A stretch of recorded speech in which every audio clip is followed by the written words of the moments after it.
ኦኬ እኔ ይቅርታ አልጠይቅም። የተረዳሁትን የተገነዘብኩትን ያየሁትን ነገር ተናግሬያለሁ። ማንም በፈለገው መንገድ ሊተረጉመው ይችላል። እኔ ችግሬን ከጆከር ጋር ነው። ችግሬም ደግሞ በዘር አይደለም፣ በርስት አይደለም፣ በምንም አይደለም፣ በተናገረው ንግግር ነው።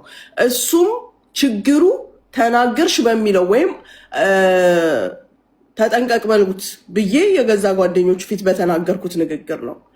እኔ ስለ አማራ ስናገር ገብታችሁ ስታጨበጭቡ የነበራችሁ ነገሩን ወደ ዘር ወደ ብሔር ወደ ምን ወስዳችሁ ርስት ጂኒ ጃንካ ስትሉ ለነበራችሁ ናቸው። አንድም ቀን ሲጀመር ገበሬ ያልቋል ያለው ጦረኛ ነው። ይሄንን ማናችንም እናውቃለን። ልትክዱት ከሆነ ካዱት። እኔ ይሄ እዚህ ጋር ያለው ነገር የተረዳውን ነገር እናንተ እዚህ ጋር ስለተሰበሰባችሁ ወላ በሬ ላይ መታችሁ ብትሰበሰቡ አትቀይሩትም። ሪያሊቲው ነው።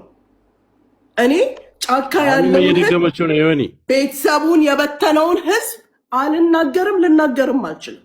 እነሱ አለራሴ እዚህ ጋር ናቸው። ነገር ግን እዚህ ጋር መታችሁ ሾው የምታደርጉ ሌላው በወጣው ገንዘብ የምታጨበጭቡ እናንተ እንዳረጋችሁ አስመስላችሁ የሆነ ችግር አለ እዚህ ክልል እዛ ክልል ስትባሉ እዚህ ጋር ኢሹ የምትፈጥሩ ኢሹአችሁ እንኳን የሆነ ነገር አይደለም። ሴት ላይ እናንተን ነው ያልኳችሁ። ካመናችሁ መኑ፣ ካላመናችሁም ችግራችሁ ነው። ምንም አይመስለኝም።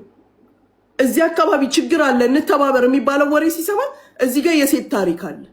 የወንድ እንኳን አይደለም ወይ የሃይማኖት እንኳን አይደለም፣ የሴት ታሪክ ሁሉ ጊዜ ታሞ ሊሞት የደረሰውን አንሱት አሳክሙት ሲባል ይሄን ያህል እንሰጠዋለን ብለው ልም ያሉት እነሱን ለምን አማራን እንዲያረጋችሁ አላላችሁም?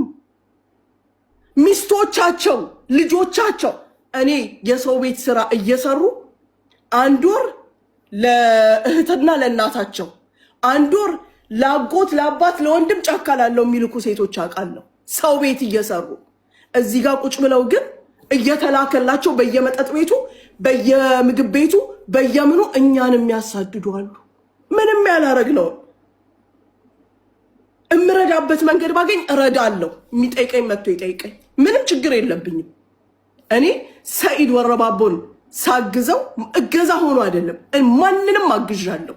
ተጠርቼ ስጠየቅበት አውጥቼ ሊስቴን አሳይቻለሁ። ባንጋሊና ኢንዲያ ፓኪስታኒ ከረዳው እንዴት ነው የሀገሬን ልጅ ማረዳው? በዘር ነው የተነጋገርነው። እኔ እነሱ ከዚህ በፊት ፖለቲካ ላይ አብረን ሰርተናል። ያረግነው ነገር አለ የለም? እንደ ኢትዮጵያዊነቱ እንደ መፈናቀሉ ነው አጠገቡ የሄድኩት። ከኔ በላይ ብዙ የረዱት ሊኖሩ ይችላሉ። የኔና የሱ ትውውቅ አንድ ስልክ ናት።